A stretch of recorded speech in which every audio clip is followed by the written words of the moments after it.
আচ্ছা, আমরা শুরু করি। আগের দিন আমরা মঙ্গলাচরণ পর্যন্ত পড়েছি, মানে মঙ্গলাচরণের বিষয়ে সাধারণ কিছু তথ্য আমরা দেখেছি। মঙ্গলাচরণটা আমরা পড়িনি এখনো তর্ক সংগ্রহে। তো এই পর্যন্ত যা হয়েছে আপনারা পড়ে এসেছেন। আচ্ছা, কথা কি শোনা যাচ্ছে?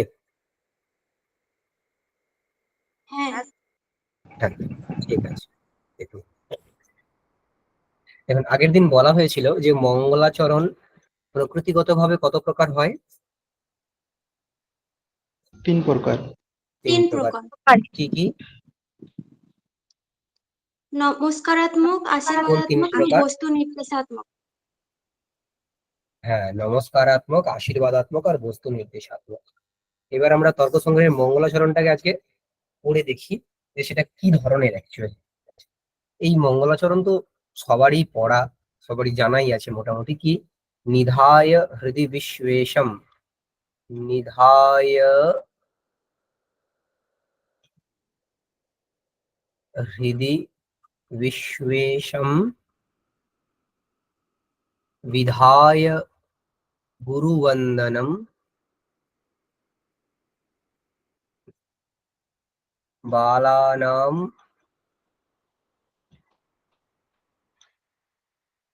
सुखबोधाय क्रियते তর্ক সংগ্রহ। দেখুন, এইটাকে কেমন ভাবে পড়তে হবে। আমরা জানি সংস্কৃততে কি করে হবে, ওই শ্লোকগুলোকে ছন্দের খাতিরে বিভিন্ন মানে লেখা হয়, আর এদিক ওদিক করে লেখা হয়, সেটা অন্বয় করে নিতে হয়। তো আমরা অন্বয় করে করে যেখানে যেটা প্রয়োজন সেখানে সেই শব্দটাকে বসিয়ে পড়ব।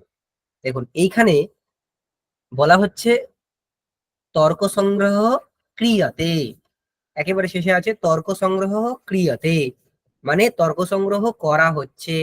এটা কোন বাচ্চে আছে? কর্তৃকবাচ্য, কর্মবাচ্য কি ভাববাচ্য? কর্মবাচ্য। কর্মবাচ্যে আছে। হ্যাঁ, এখানে কর্মটা কি? গুরুবন্ধনম। কর্মটা যেটা করা হচ্ছে তর্ক কর্মবাচ্যে তর্ক সংগ্রহ। হ্যাঁ, তর্ক সংগ্রহ ক্রিয়াতে, তর্ক সংগ্রহটা হচ্ছে কর্ম। আচ্ছা, কর্তা তাহলে কে হবে? কর্মবাচ্যে কর্তাতে কোন বিভক্তি হয়? তৃতীয়া। তৃতীয়া। এইবার এখানে তো কর্তা তো নেই। তর্ক সংগ্রহ রচনা কে করছেন? অন্নং ভট্ট। অন্নং ভট্টঃ। তো আমাদেরকে কি করতে হবে? কর্তাটাকে অধ্যাহার করে নিতে হবে। ঠিক আছে, কর্তাটাকে অধ্যাহার করে নিতে হবে। কি? অন্নং ভট্টেন বা ময়া অন্নম ভট্টেন, ময়া অন্নম ভট্টেন। আচ্ছা, কারো দেবনাগরী হরফ বুঝতে অসুবিধে নেই তো? যদি অসুবিধা থাকে আমি এটাকে বাংলায় লিখবো। যদি কারো অসুবিধা হয় এই দেবনাগরী হরফ বুঝতে, একটু ইনফর্ম করবেন। ঠিক আছে, তো মায়া অন্নম ভট্টেন, আমি অন্নম ভট্টের দ্বারা। আচ্ছা, তর্ক কি করা হচ্ছে? তর্ক সংগ্রহ, তর্ক সংগ্রহ ক্রিয়াতে। আচ্ছা, ক্রিয়াতে মানে কি হবে এখানে? বিরচ্যতে, মানে রচনা করা হচ্ছে। ঠিক আছে, বিরচ্যতে মানে রচনা করা হচ্ছে। আমি অন্নং ভট্টের দ্বারা তর্ক সংগ্রহ রচনা করা হচ্ছে। ব্যাস এইটুকু। তর্ক সংগ্রহ রচনা করা হচ্ছে। তর্ক সংগ্রহ মানে কি? আগের দিন বলা হয়েছে তর্ক সংগ্রহ মানে কি? সংক্ষেপে হ্যাঁ, স্বরূপ কথা। তর্ক মানে হচ্ছে পদার্থ। তো তর্কানাম সংগ্রহ মানে পদার্থানাম সংগ্রহ। তর্কানাম সংগ্রহ মানে পদার্থানাম সংগ্রহ। ঠিক আছে। আচ্ছা, সংগ্রহ বলতে কি? সংগ্রহ বলতে সংক্ষেপেণ স্বরূপ কথনম। সংগ্রহ মানে সংক্ষেপে, সংক্ষেপে স্বরূপ কথন। স্বরূপ কথন কিভাবে করা হয়? 3 ভাবে করা হয়, আপনারা জানেন, পড়েছেন। ত্রিধা চাস্তে শাস্ত্রস্য প্রবৃত্তি বলে বলা হয়েছে অনেক অনেক জায়গাতে। স্বরূপ কথন 3 ভাবে করা হয়, সেটা কি কি? উদ্দেশ্য, তারপর বাকিটা কি? লক্ষণ আর পরীক্ষা। উদ্দেশ্য, লক্ষণ আর পরীক্ষা, এই 3 ভাবে স্বরূপ কথন করা হয়। তার মানে এই গ্রন্থটা উনি কি করবেন? এই গ্রন্থটাতে উনি 7টি পদার্থের সংক্ষেপে উদ্দেশ্য, লক্ষণ এবং পরীক্ষা করবেন। ঠিক আছে, বোঝা গেল কি? অন্নং ভট্ট এই যে অচিরেই যে গ্রন্থটা লিখতে চলেছেন, তাতে কি করবেন? 7টি পদার্থের উদ্দেশ্য, লক্ষণ এবং পরীক্ষা সংক্ষেপে বর্ণনা করবেন। বোঝা গেল কি? তর্ক সংগ্রহ পদ্মার দ্বারা কিন্তু আমরা এটা পেয়ে গেলাম। ঠিক আছে, এরপরে আসি যে এই যে গ্রন্থটা উনি করবেন, এই যে গ্রন্থটা উনি লিখবেন, কেন, মানে কেন লিখতে বসছেন এই গ্রন্থটা, কি প্রয়োজন? ঠিক আছে, কিমর্থম ক্রিয়াতে, মানে কেন করা হচ্ছে, এটা যদি আমরা বলি কেন করা হচ্ছে, তার উত্তর নিজেই দিচ্ছেন। কি উত্তর দিয়েছেন কেউ বলতে পারবেন? এর মধ্যেই রয়েছে। কি উত্তর? বালানাং সুখ বালানাং সুখবোধায়। সুখবোধায়। একেবারে আমরা প্রথম থেকে না এসে আমরা শেষটুকু ধরি। কেন করা হচ্ছে না? বোধায়। বোধায়, বোধায় মানে কি? বোধ মানে কি? জ্ঞান। জ্ঞান। বোধের জন্য। হ্যাঁ, জ্ঞানের বোধ মানে জন্য। জ্ঞান, তার মানে জ্ঞানের জন্য। আচ্ছা, কিসের জ্ঞান? না পদার্থের জ্ঞান। আমরা এখানে তর্ক সংগ্রহ পদটা আছে, তার দ্বারাই পদার্থকে পেয়েছি, তাহলে পদার্থ তত্ত্বের জ্ঞান। বোধায় মানে তাহলে আমরা কি পাবো? পদার্থ তত্ত্বের জ্ঞানের জন্য। ঠিক আছে, পদার্থ তত্ত্বের জ্ঞানের জন্য। বোধায় মানে পদার্থ তত্ত্বের জ্ঞানের জন্য। তাহলে কি এতদূর পর্যন্ত কি এলো? যে আমি অন্নং ভট্টের দ্বারা তর্ক সংগ্রহ রচনা করা হচ্ছে কিসের জন্য? না পদার্থ তত্ত্ব জ্ঞানের জন্য। সঙ্গে সঙ্গে একটি প্রশ্ন হয়, আচ্ছা আপনি এই নতুন করে এই যে বইটা লিখতে শুরু করলেন, এর আগে কি অন্য কোনো বই ছিল না যেখানে সপ্ত পদার্থের তত্ত্ব জ্ঞান হবে যার দ্বারা? বহু গ্রন্থ ছিল। তাহলে আপনি নূতন করে এই গ্রন্থ কেন রচনা করছেন, তাই না? আপনার এই গ্রন্থ ছাড়াও তো অন্যান্য গ্রন্থ, ন্যায় বৈশেষিকের তো আরো অন্য গ্রন্থ আছে যার দ্বারা পদার্থ তত্ত্ববোধ হতে পারে। তাহলে আপনার এই গ্রন্থটা কিসের জন্য?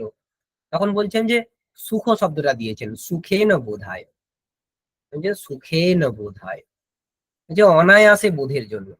ঠিক আছে, সুখে ন মানে অনায়াসে, অনায়াসে বোধের জন্য। আয়াস মানে কষ্ট, অনায়াস মানে কষ্টহীন ভাবে।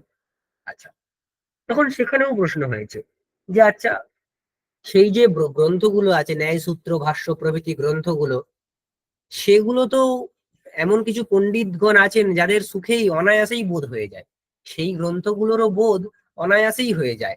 তাহলে আপনি আমার অনায়াসে বোধের জন্য এই অপূর্ব গ্রন্থরা কেন রচনা করছেন, এই প্রশ্ন এসেছে।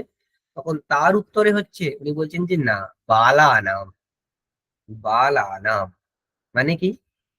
অনায়াসে বোধ কাদের? বালকদের। ওই যে গ্রন্থগুলো আছে, সেই গ্রন্থগুলো অনায়াসে বোধ হয় কাদের? না বিদ্বৎ জনদের, প্রচন্ড পণ্ডিত যারা, তাদের।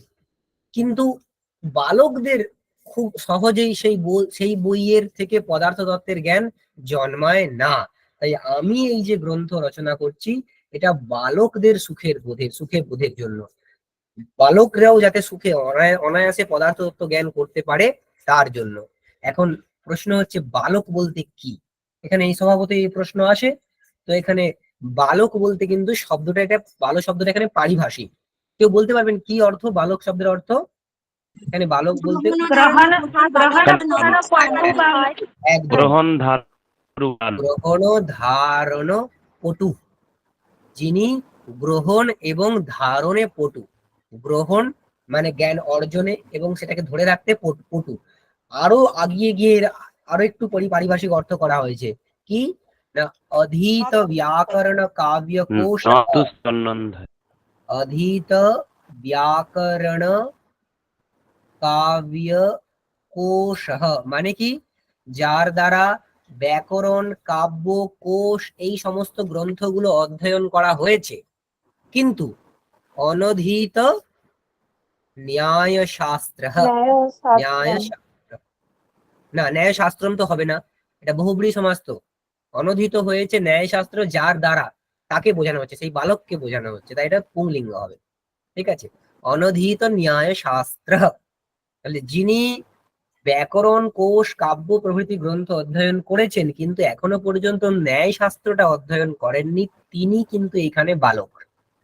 ঠিক আছে, এইটা হচ্ছে বালক শব্দের পারিভাষিক অর্থ, এটা মনে রাখতে হবে। তাহলে বালক শব্দের প্রথম অর্থ করা হচ্ছে গ্রহণ ধারণ পটু, আর অথবা অধীত ব্যাকরণ কাব্য কোশ, অনধীত ন্যায় শাস্ত্র, নতু স্তনন্ধয়।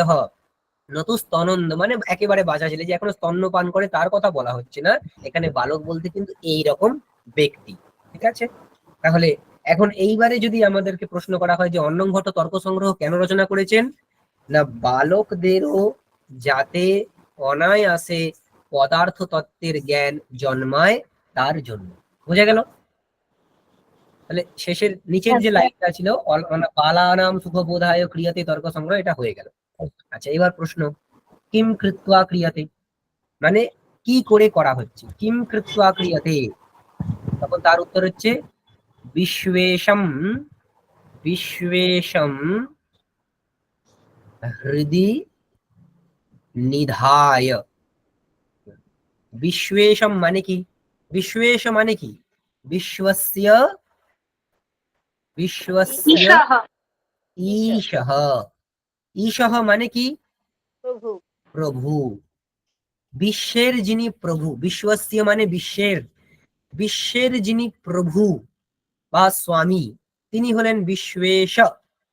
বিশ্বের যিনি প্রভু তিনি হলেন বিশ্বেশ। সেটা যে যার মতো যাকে খুশি ধরতে পারে। আমরা এখানে শিবকে ধরে চলি, তো শিব।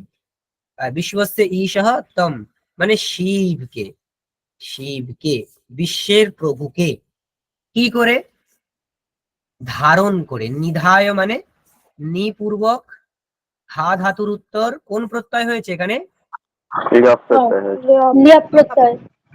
আচ্ছা, লিয়প প্রত্যয় কোন একটা প্রত্যয়ের জায়গায় হয়, কোন প্রত্যয়ের জায়গায় হয়, টুয়া এর জায়গাতে, ঠিক, তুয়া প্রত্যয়ের জায়গাতে। তুয়া প্রত্যয় কোন অর্থে হয়, অসমাপিকা ক্রিয়া বোঝাতে। না শুধু অসমাপিকা ক্রিয়া নয়, অসমাপিকা ক্রিয়া বোঝাতে সমান কর্তৃকয় পূর্বকালে হ্যাঁ, এই সূত্রটা দিয়ে হয়েছে সমান কর্তৃকয় পূর্বকালে। তার মানে এর সহজ অর্থ হচ্ছে যখন দুটো ক্রিয়ার কর্তা সমান হয় এবং ওই দুটি ক্রিয়ার মধ্যে পূর্বাপর্য ভাব থাকে, তখন পূর্বকালীন যে ক্রিয়া তার উত্তর তুয়া প্রত্যয় হয়।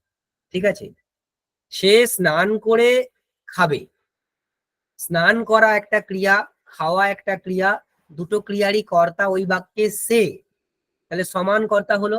এবং ওই দুটো ক্রিয়ার মধ্যে পূর্বাপর্য ভাব আছে, মানে একটা পূর্বে হবে একটা পরে হবে। তাই পূর্বকালীন যে ক্রিয়া, কোন ক্রিয়াটা, স্নান করা, তাই স্নান করা ক্রিয়ার উত্তরে কোন প্রত্যয় হবে, ত্বা প্রত্যয় হবে। সহ স্নাত্বা খাদিষ্যতি। ঠিক আছে, তেমনি এখানেও সে ধারণ, মানে তর্ক অন্নং ভট্ট শিবকে হৃদয়ে ধারণ করে তর্ক সংগ্রহ রচনা করছেন। অন্নং ভট্ট শিবকে হৃদয়ে ধারণ করে তর্ক সংগ্রহ রচনা করছেন। দেখুন, ধারণ করে রচনা করছেন, তাহলে ধারণ করা একটা ক্রিয়া, রচনা করা আর একটা ক্রিয়া। ধারণ করা ক্রিয়াটা এখানে পূর্বকালীন ক্রিয়া, তাই তার উত্তরে কোন প্রত্যয় হবে, ত্বা প্রত্যয় হবে। ধা ধাতু হচ্ছে ধারণ করা অর্থে আছে, তার উত্তরে ত্বা প্রত্যয় হলো। তারপর আমরা জানি যদি এটা সমাসবদ্ধ হয়, তো এই নি আছে না, তাই সমাসবদ্ধ হয়েছে, তাই ত্বা প্রত্যয়ের জায়গায় লিয়প প্রত্যয় হয়ে যায়। সমাসে অনয়ী পূর্বে ত্ব লিয়প এই সূত্রের দ্বারা। তাই এখানে কি হয়েছে, নিধায়। নিধায় মানে কি হলো, ধারণ করে, ধারণ করে, ধারণ করে, নিতরাম ধারয়িত্বা। ঠিক আছে, নিতরাম ধারয়িত্বা, ব্যাস। আচ্ছা, কোথায় কোথায় ধারণ করে, বলা হচ্ছে হৃদি। হৃদি মানে কি, হৃদয়, হৃদয়ে। তাহলে হ্যাঁ বলুন, স্যার একটা জিজ্ঞাসা ছিল, বলুন। আহ, ভগবান শিবকে কি হৃদয়ে ধারণ করা সম্ভব? আসছি, সেটাতেই আসছি। হৃদি মানে হৃদয়ে। তাহলে পুরো অর্থটা কি দাঁড়ালো, যে শিবকে হৃদয়ে ধারণ করে, এখানে শিব বলতে পরমেশ্বরকে বোঝানো হচ্ছে। ঠিক আছে, শিব বলতে পরমেশ্বরকে বোঝানো হচ্ছে, তো পরমেশ্বর শিবকে হৃদয়ে ধারণ করে। এখন মুশকিল হলো কি, হৃদয় বলতে আমরা কি বুঝি, আমাদের মানে আমরা যেটাই, আমরা হৃৎপিণ্ড বুঝি কি মন বুঝি, যেটাই বুঝি না কেন সেটা আমাদের শরীরের একটা অংশ, ছোট্ট একটা অংশ, তাই তো। আর পরমেশ্বর যে শিব, তার পরিমাণ কি, এই ন্যায় বৈশেষিক দর্শনে জীবাত্মার যে পরিমাণ বা পরমাত্মার যে পরিমাণ, আত্মমাত্রই, সে জীবাত্মা হোক বা পরমাত্মা হোক, তার পরিমাণ হচ্ছে বিভু। ঠিক আছে, পরমাত্মা তার পরিমাণ কি, না বিভু। বিভু বলতে কি, যিনি সর্বব্যাপী। যিনি সর্বব্যাপী। এরপরে এইসব শব্দগুলো আসবে, বিভুত্বম, সর্বমূর্ত দ্রব্য সংযোগিত্বম প্রভৃতি শব্দগুলো আসবে। তো বিভু বলতে যিনি সর্বব্যাপী, তাহলে সর্বব্যাপী যে পরমাত্মা, তাকে হৃদয় বলতে, সেটা যদি আমরা হৃৎপিণ্ড বলে ধরি সেটা মধ্যম পরিমাণ, আর মন যদি ধরি সেটা অণু পরিমাণ। তাহলে অণু পরিমাণ মনে পরম মহৎ পরিমাণ বা বিভু পরিমাণ বিশিষ্ট যে পরমাত্মা, তাকে কি ধারণ করা সম্ভব? আপনারা নিজেরাই বলুন, তাকে ধারণ করা সম্ভব? একটা গ্লাসের মধ্যে একটা সমুদ্রের জলকে কি ধারণ করা সম্ভব? না। সম্ভব? কোনোভাবেই সম্ভব নয়। ঠিক আছে, তাই এখানে নিধায় এর যে আক্ষরিক অর্থ বা স্বকীয় অর্থ, সেটা হচ্ছে ধারণ করে। সেই স্বকীয় অর্থটাকে না নিয়ে আমরা এটা লক্ষণালব্ধ অর্থ করব। তার অর্থ হবে ধ্যান করে। এটা দীপিকার মধ্যে আছে যে নিধায় মানে নিতরাম ধারয়িত্বা, তার ঠিক পরেই দেখবেন আছে যে তদ ধ্যান পরো ভূত্বা ইত্যর্থ, অর্থাৎ তার ধ্যান করে, অর্থাৎ তদ্ধ্যান পরো ভূত্বা, এরকম আছে তদ্ধ্যান পরো ভূত্বা। এইসব প্রশ্ন কিন্তু অনেক সময় ইন্টারভিউতে হয়ে যায়। ঠিক আছে, যে হৃদয়ের পরিমাণ ছোট্ট, বা সেটা মধ্যম পরিমাণ হতে পারে, নয়তো অণু পরিমাণ হতে পারে, সেখানে পরমেশ্বর শিবকে কিভাবে ধারণ করা সম্ভব? ঠিক আছে, এই প্রশ্ন। তো তার উত্তর হবে যে এখানে শক্তিয়ার্থকে আমরা গ্রহণ করব না, তার লক্ষণালব্ধ অর্থ করতে হবে। এখানে এর নিধায় বলতে তার অর্থ করতে হবে তার ধ্যান করে। ঠিক আছে, তার ধ্যান করে, তার ধ্যান পরও ভূত্বা ইত্যর্থ। ব্যাস, বোঝা গেল কি? আচ্ছা, কিম, কারো কোনো কনফিউশন থাকলে সঙ্গে সঙ্গে বলবেন। কিম কৃত্য কৃত, এটা হয়ে গেল। নিধায় স্যার, হৃদয় বিশ্ব, এটা হয়ে গেল। হ্যালো। কিছু বললেন? হ্যাঁ, বলছিলাম স্যার, ধ্যান করা অর্থ কিনা স্মরণ করা অর্থ কি ধরতে পারি? কারণ যদি দেখি যে তত্ত্ব মানে ধ্যান বলে তো মানে একাত্ম অনুভব করা, তাহলে উনি গ্রন্থ কি করে রচনা করতে পারবেন? আচ্ছা, ধ্যান করা মানে কি স্মরণ করা নয়? না, আমি আমরা এটা আমি জানতে চাইছি যে ধ্যান করা ঠিক আছে, আমরা কি স্মরণ করাও বলতে পারি? ধ্যানের মধ্যে অ্যাকচুয়ালি ভগবানের স্মরণই তো করা হয়। কেউ, না, হ্যাঁ, আবার এই যে ধ্যানটা যদি আমরা যোগ দর্শনগুলিতে দেখি, তাহলে সে ধ্যান যদি ধরি তাহলে তো দেখুন, তিনি গ্রন্থ এখানে ধ্যান রচনা করতে তার বিষয়ে চিন্তা করে। ঠিক আছে, তার হ্যাঁ, বিষয়ে চিন্তা করে, ওকে, এই অর্থ। ঠিক আছে। ঠিক আছে? আচ্ছা, তারপরে হচ্ছে বিধায় গুরু বন্দন পুনঃ কিম কৃত্বা ক্রিয়তে, কি করে করা হচ্ছে না গুরু বন্দনম বিধায়, গুরু বন্দনম বিধায়। আচ্ছা, গুরু বন্দনম মানে কি? গুরু নাম মানে বিদ্যা গুরু, ওনার যে বিদ্যা গুরুরা ছিলেন, গুরু নাম বিদ্যা গুরু যারা আছে তাদের বন্দনম মানে বন্দনা করে। গুরু নাম বন্দনম, গুরু বন্দনম। আর বিধায় মানে বিধান করে, মানে করে। এখানে সেই ত্বা প্রত্যয়, তার জায়গায় লিয় প্রত্যয় করা হয়েছে। ঠিক আছে, তার মানে বিদ্যা গুরু যারা আছেন তাদের বন্দনা করে। বন্দনা করা মানে স্তুতি করা। ঠিক আছে, তাহলে উনি কি করলেন? প্রথমে বিশ্বেশ্বর শিবের ধ্যান করলেন, মানে তার চিন্তা করলেন। তারপর বিদ্যা গুরুদের স্তুতি করলেন, করে তর্ক সংগ্রহ রচনা করতে চলেছেন। কেন রচনা করতে চলেছেন? না বালকদের অনায়াসে বোধের জন্য। ঠিক আছে, এই হচ্ছে টোটাল অর্থ। বিশ্বেশ্বর শিবকে হৃদয়ে ধারণ করে, মানে তৎ ধ্যান পরক হয়ে বিদ্যা গুরুদের নমস্কার করে বা স্তুতি করে বালকদের অনায়াসে বোধের জন্য অন্নং ভট্টর দ্বারা তর্ক সংগ্রহ গ্রন্থটি রচনা করা হচ্ছে। ঠিক আছে, এই হচ্ছে এই যে মঙ্গলাচরণ আছে তার অর্থ। এখানে বোঝা গেল কিনা এই অর্থটা? কারো কোনো কনফিউশন আছে কি কোথাও? স্যার, হ্যাঁ, বলছি এখানে বালক শব্দের অর্থ তো গ্রহণ ও ধারণা পটু এরকম করলেন। দুরকম এছাড়াও তো অর্থ। এরকম হতে পারে যে সেটাও জ্ঞানের দিক দিয়ে বালক। না, এরকম অর্থ নয়। এখানে পারিভাষিক অর্থ করা হয়েছে যে যিনি ব্যাকরণ, কাব্যকোষ প্রভৃতি গ্রন্থ পড়েছেন কিন্তু এখনো পর্যন্ত ন্যায় শাস্ত্রটা পড়েননি, তিনি বালক। ঠিক আছে, ন্যায়শাস্ত্রের প্রথম পাঠার্থী। কিন্তু তাকে ন্যায়শাস্ত্রের প্রথম পাঠার্থী যে কেউ হলেই হবে না, তাকে কিন্তু অল্প অন্য কিছু ব্যাকরণ, কাব্যকোষেরও কিছু কিছু জ্ঞান প্রয়োজন। ঠিক আছে, এবং তাকে আহ কোনো বিষয়ে তাড়াতাড়ি ধরে ফেলতে হবে, এবং তার মানে তাকে তাড়াতাড়ি বুঝে যেতে হবে এবং সেটাকে ধারণ করার ক্ষমতা থাকতে হবে, সেই রকম ব্যক্তিকে এখানে বালক বলা হচ্ছে। ঠিক আছে, আচ্ছা স্যার, ইন্টেলিজেন্ট বালক কি অনেকটা। মানে এই গ্রন্থের অধিকারী হচ্ছেন সেই ব্যক্তি যিনি গ্রহণ এবং ধারণে সমর্থ, আদারওয়াইজ যে কেউ আচ্ছা হলে হবে না। ঠিক আছে, ব্যাস। আচ্ছা, এই যে আমরা মঙ্গলাচরণ পড়লাম, আমরা আগের দিন একটা কথা বলছিলাম যে কিরকম মঙ্গলাচরণ প্রশস্ত হয়, না যে মঙ্গলাচরণের মধ্যে আহ অনুবন্ধে অনুবন্ধ, অনুবন্ধ চতুষ্ট। হ্যাঁ এই বিষয়ে একটা কারিকা আছে, সেটা লিখে নিন। সম্বন্ধশ্চাধিকারী চ বিষয়শ্চ প্রয়োজনম, সম্বন্ধশ্চ अधिकारी च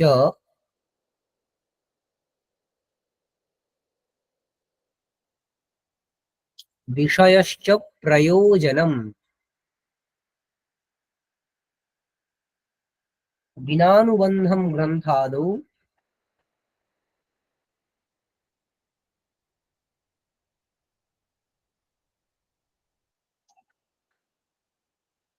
मङ्गलं नैव शस्यते। ঠিক আছে, লিখে নিন। সম্বন্ধশ্চাধিকারী চ, এটা ধ, সম্বন্ধশ্চাধিকারী চ বিষয়শ্চ প্রয়োজনম বিনানুবন্ধম গ্রন্থাদৌ মঙ্গলম নৈব শস্যতে। দেখুন, প্রথম যে লাইনটা রয়েছে শ্লোকের প্রথম অর্ধে, সেখানে কি বলা হচ্ছে না, অনুবন্ধ 4 প্রকার: সম্বন্ধ, অধিকারী, বিষয় এবং প্রয়োজন, এই 4টি হচ্ছে অনুবন্ধ।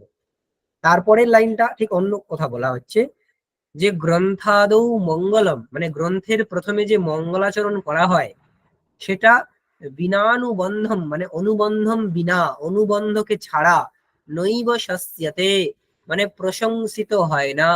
তার মানে গ্রন্থের প্রথমে যে মঙ্গলাচরণ করা হয় সেটা অনুবন্ধকে ছাড়া প্রশস্ত হয় না, মানে তার মধ্যে অনুবন্ধের নির্দেশ ছাড়া সেটা ঠিক প্রশংসিত হয় না।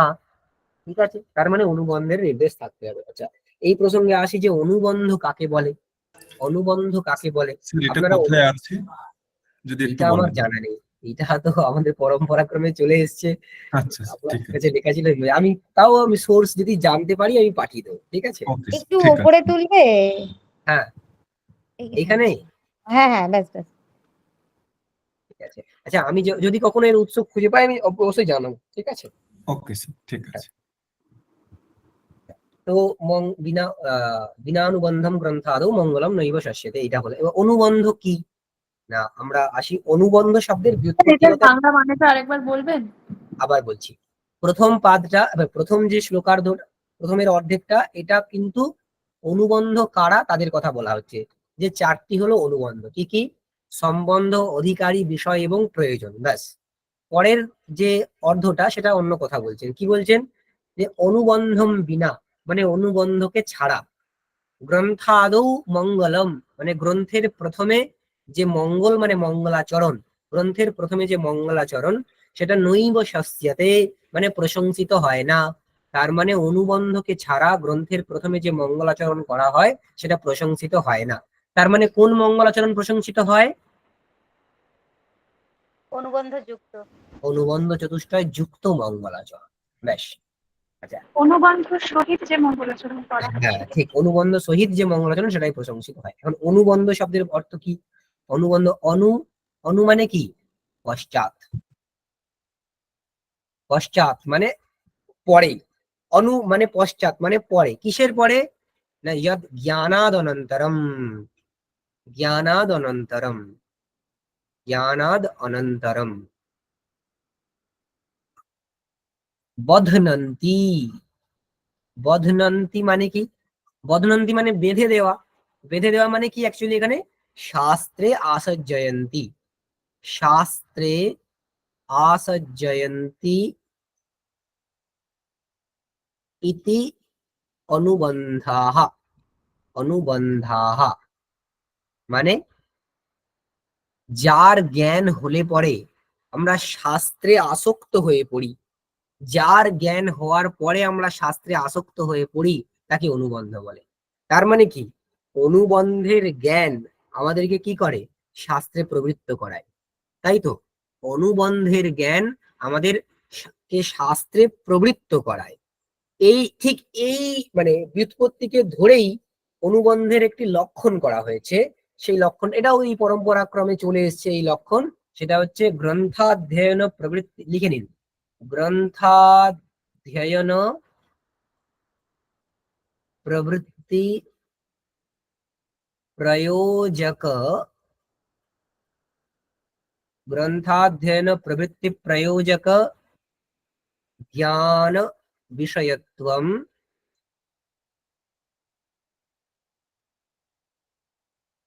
অনুবন্ধত্বম।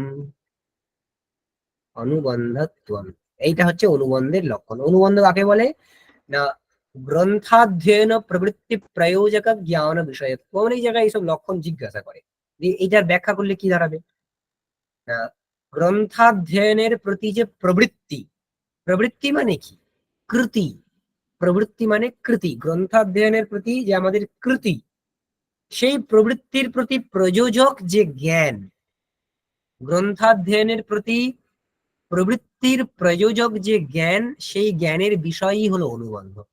তার মানে কি, অনুবন্ধের জ্ঞান হলে আমাদের গ্রন্থাধ্যয়নে প্রবৃত্তি হয়, এবং অনুবন্ধের জ্ঞান হলো গ্রন্থাধ্যয়নে প্রবৃত্তির প্রযোজক। প্রযোজক মানে কি, প্রযোজক মানে কারণও হয় আর কারণের কারণও হয়। প্রযোজক ইজ ইকুয়াল টু কারণ অথবা কারণের কারণ, মানে জনক ও জনক, কারণের কারণ, উভয়কেই কিন্তু প্রযোজক বলা হয়। ঠিক আছে, এখন দেখুন, গ্রন্থাধ্যয়নে প্রবৃত্তি আমাদের কখন জন্মায়? গ্রন্থাধ্যয়নে প্রবৃত্তি আমাদের জন্মায় তিনটে জ্ঞান হলে, ইষ্ট সাধনতার জ্ঞান, কৃতি সাধ্যতা জ্ঞান, আর বলবৎ অনিষ্ট অননুবন্ধিত্বের জ্ঞান। লিখুন, গ্রন্থাধ্যয়নে প্রবৃত্তি আমাদের কখন জন্মায়? 1 নম্বর হলো ইষ্ট সাধনতা জ্ঞান।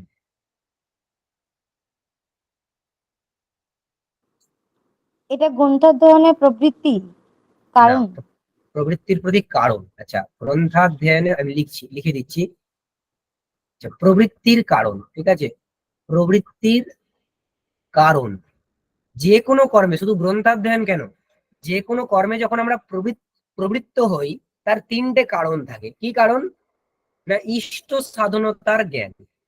আমাকে কোনো একটা কাজ করতে বলা হলো, সেই কাজটা করতে আমি কখন প্রবৃত্ত হব? হ্যাঁ, গ্রন্থ অধ্যয়নের কি বলেন বুঝলাম না, গ্রন্থ অধ্যয়নের গ্রন্থ অধ্যয়নে যে প্রবৃত্তি, আমাদের প্রবৃত্তি মানে আমরা প্রেরিত যে হই গ্রন্থ অধ্যয়নে, তার কারণ কি, মানে কখন প্রবৃত্ত হই? তিনটে জ্ঞান হলে। কোন তিনটে জ্ঞান? ইষ্ট সাধনতার জ্ঞান। ইষ্ট মানে কি, প্রয়োজন বা ফল, আমার যেটা চাওয়া, তার সাধন কি এটা হতে পারবে, এই জ্ঞান। মানে ধরুন আমাকে কোনো একটা কাজ করতে বলা হলো, আমি কখন করব ওই কাজটা? আমি দেখব যে ওই কাজটা করে আমার কিছু ফল লাভ হবে কিনা। এই জ্ঞানটা যদি হয়, তবেই আমি সেখানে প্রবৃত্ত হব। ঠিক আছে, আমরা নেট সেট পড়তে প্রবৃত্ত হই কেন? কারণ আমরা জানি এটা পড়লে আমরা জেআরএফটা পেতে পারি, জেআরএফটা আমার ইষ্ট, তাই ইষ্ট সাধনতার জ্ঞান নেট সেটের মধ্যে হয়, তাই আমরা সেটা পড়তে প্রবৃত্ত হই। তাই প্রবৃত্তির কারণ, একটা কারণ হলো ইষ্ট সাধনতা জ্ঞান, ইষ্ট সাধনতার জ্ঞান। ঠিক আছে, 2 নম্বর জ্ঞান কি না, কৃতি সাধ্যতা জ্ঞান।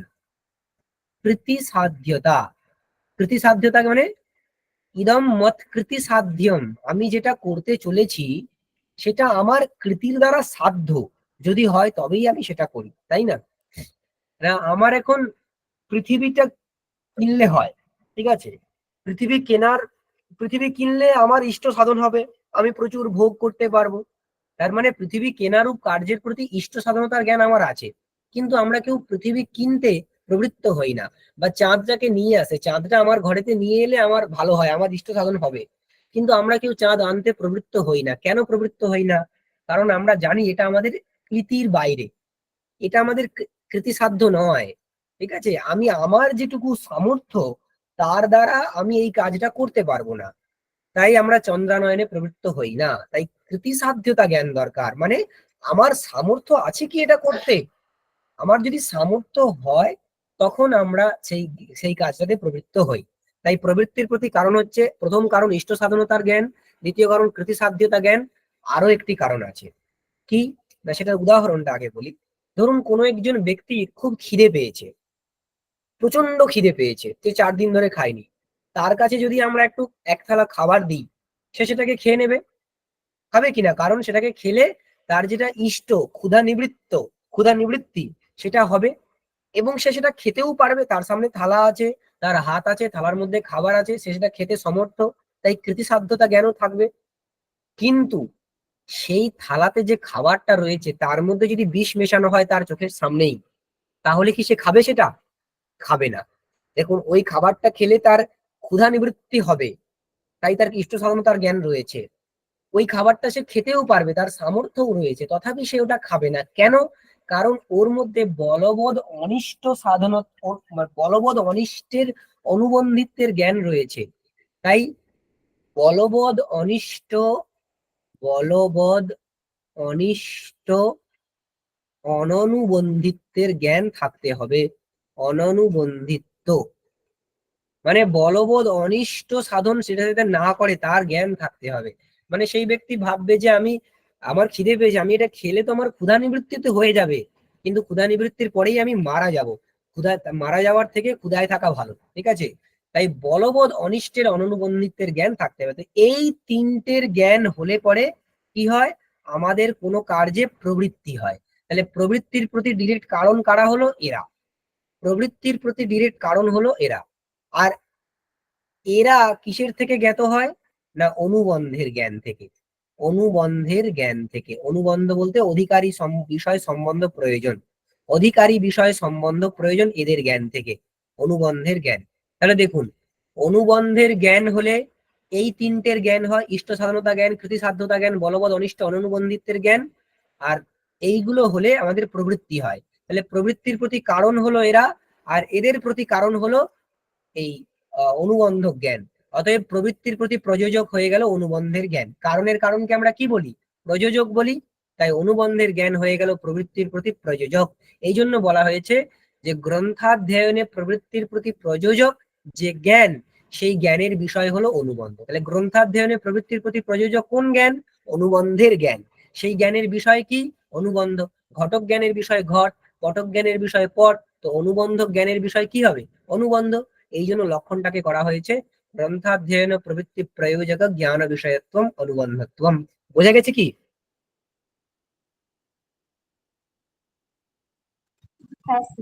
কারো কোনো কনফিউশন নেই তো? তাহলে আবার বলছি, প্রবৃত্তির প্রতি কারণ হচ্ছে এই সমস্ত জ্ঞান, ইষ্ট সাধনতা প্রভৃতির জ্ঞান, আর ওই সমস্ত জ্ঞানের প্রতি কারণ হলো অনুবন্ধের জ্ঞান। অতএব প্রবৃত্তির প্রতি প্রযোজক হয়ে গেল অনুবন্ধ জ্ঞান। ঠিক আছে? আমরা যদি এটাকে এইরকম লাইনে লিখি যে প্রবৃত্তি সেটা কিসের থেকে হয়? না, ইষ্ট সাধনতা প্রভৃতির জ্ঞান থেকে। ইষ্ট সাধনতা প্রভৃতির জ্ঞান। আর ইষ্ট সাধনতা প্রভৃতির জ্ঞান কিসের থেকে হয়? অনুবন্ধের জ্ঞান। অনুবন্ধ জ্ঞান। তাহলে দেখুন, প্রবৃত্তির প্রতি কারণ হলো ইষ্ট সাধনতা জ্ঞান, কারণ। আবার ইষ্ট সাধনতা জ্ঞানের প্রতি কারণ হচ্ছে অনুবন্ধ জ্ঞান। তাহলে আলটিমেটলি পরম্পরায় প্রবৃত্তির প্রতি প্রযোজক কে হয়ে গেল? অনুবন্ধ জ্ঞান হয়ে গেল। আর অনুবন্ধ জ্ঞানের বিষয় কে হবে? অনুবন্ধ জ্ঞানের অনুবন্ধ। এই জায়গাটা আরেকবার স্যার, এই জায়গাটা আরেকবার বলুন। আবার বলছি, প্রবৃত্তির প্রতি কারণ কে? ইষ্ট সাধনতা প্রভৃতির জ্ঞান। আচ্ছা, ইষ্ট সাধনতা প্রভৃতির জ্ঞানের প্রতি কারণ কে? অনুবন্ধক জ্ঞান। প্রবৃত্তির প্রতি প্রযোজক কে হলো? অনুবন্ধক জ্ঞান হবে তাহলে। অনুবন্ধ জ্ঞান। আচ্ছা, তাহলে প্রবৃত্তি প্রয়োজক জ্ঞান হয়ে গেল অনুবন্ধ জ্ঞান। আচ্ছা, অনুবন্ধ জ্ঞানের বিষয় কে?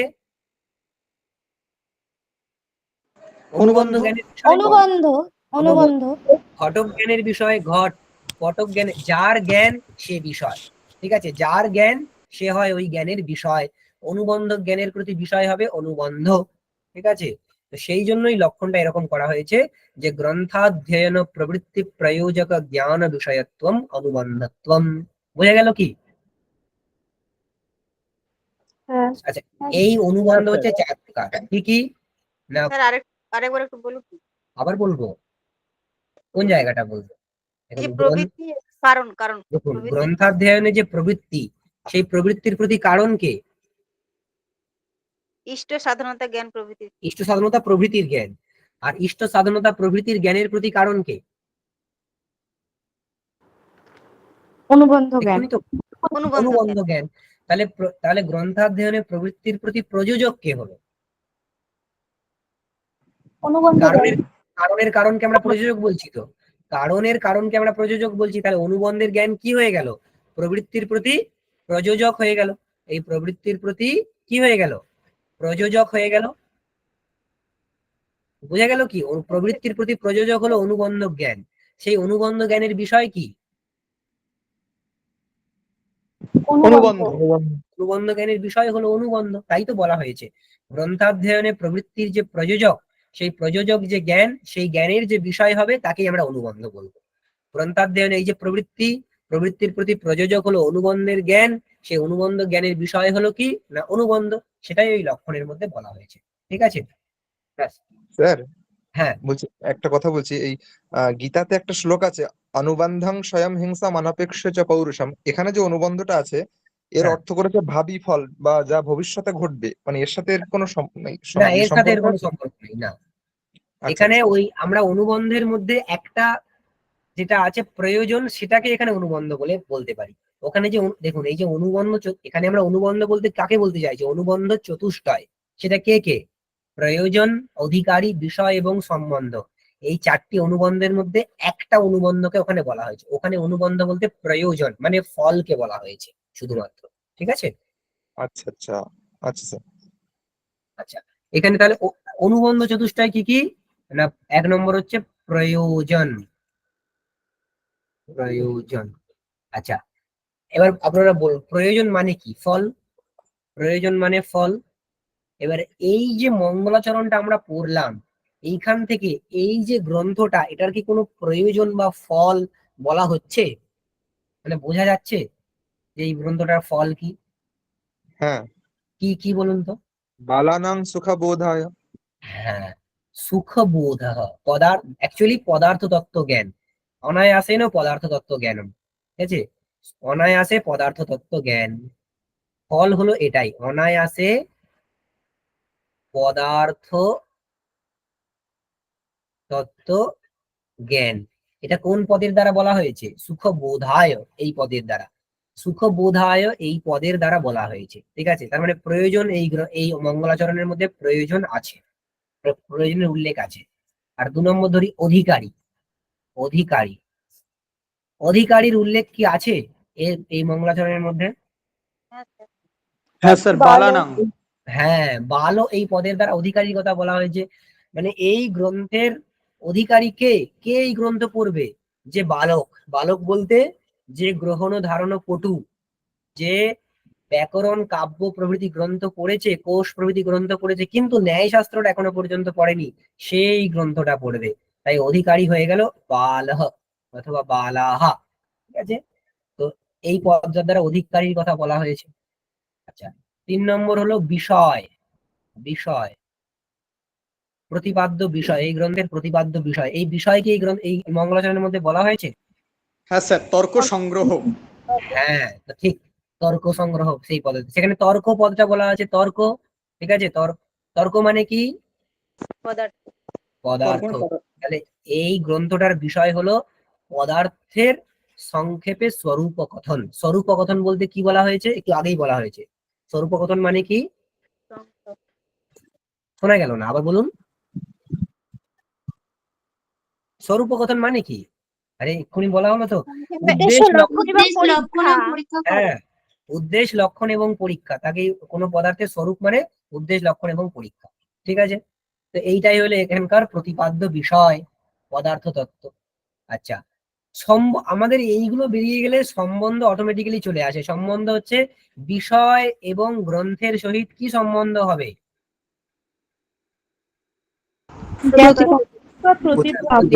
প্রতিপাদক ভাব। বিষয়টা হলো প্রতিপাদ্য, আর গ্রন্থের দ্বারা তাকে প্রতিপাদন করা হয়, তাই গ্রন্থ হলো প্রতিপাদক।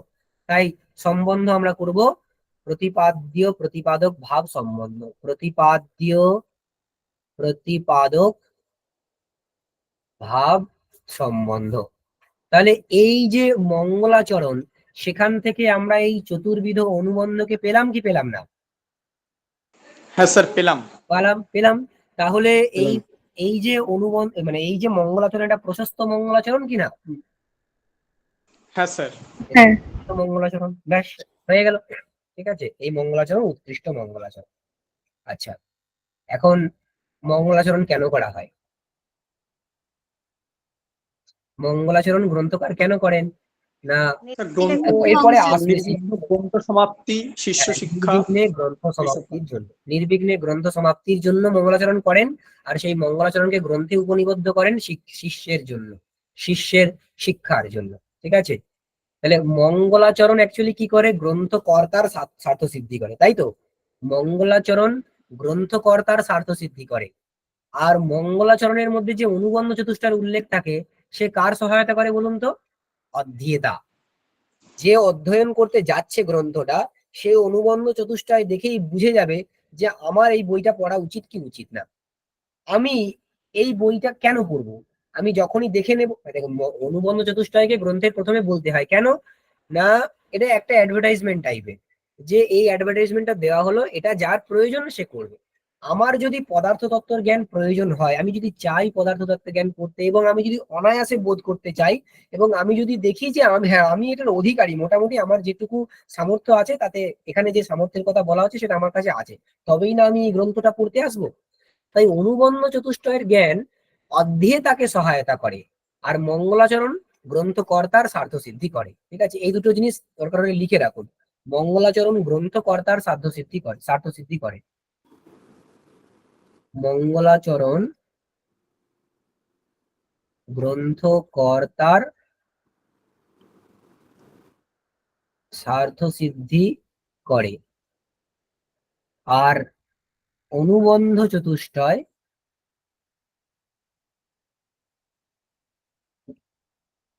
অধ্যেতার সহায়তা করে।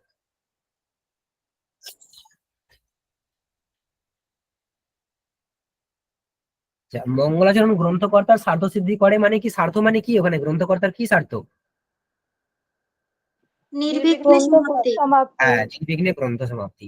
আর অনুবন্ধ চতুষ্টয় অধ্যেতার সহায়তা করে। অধ্যেতাকে কিভাবে সহায়তা করে?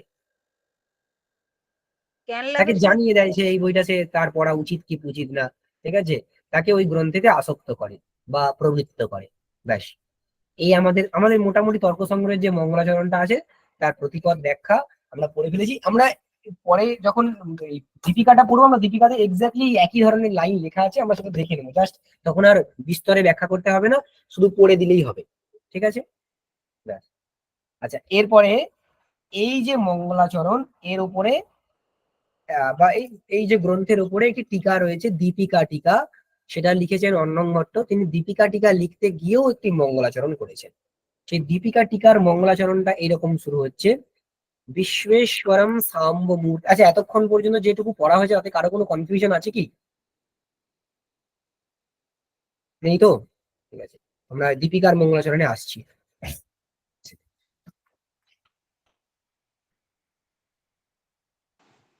না স্যার, কোনো সমস্যা নেই। দীপিকা শব্দের অর্থ বলা হয়েছিল আগের দিন, কি? প্রকাশ, মানে প্রদীপ। আচ্ছা, দীপিকার মঙ্গলাচরণটা এরকম। আমরা এটা নিয়ে বেশি কথা বলবো না। বিশ্বেশ্বরম সাম্ব মূর্তিম প্রণিপত। আচ্ছা, সবাই এইটা প্রিন্ট করিয়েছেন তো ডকুমেন্টটা? এইটা হাতের কাছে রাখবেন, এইটা হাতের কাছে রাখবেন। ঠিক আছে, গিরাং গুরুম টিকাম শিশুহিতাম পূর্বে তর্ক সংগ্রহ দীপিকাম। দেখুন, তর্ক সংগ্রহ দীপিকাম পূর্বে, এটা কোন বাচ্চা আছে? তর্ক সংগ্রহ দীপিকাম পূর্বে কোন বাচ্চা আছে? স্যার কর্তৃ বাচ্চা। বাচ্চা আছে, ঠিক। তাহলে এখানে যে কর্তা হবে তাতে কোন বিভক্তি হবে? প্রথমা। প্রথমা বিভক্তি।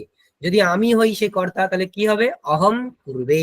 অহম। অহম কুর্বে, হ্যাঁ অহম কুর্বে। এই কুর্বে যে আছে না, এটা ক্রিধাতু, ক্রিধাতু তো উভয় পদী, এটা আত্মনেপদীতে করা হয়েছে, ঠিক আছে? অহম কুর্বে, ঠিক আছে? আমি করছি, কি করছি? তর্ক সংগ্রহ দীপিকা।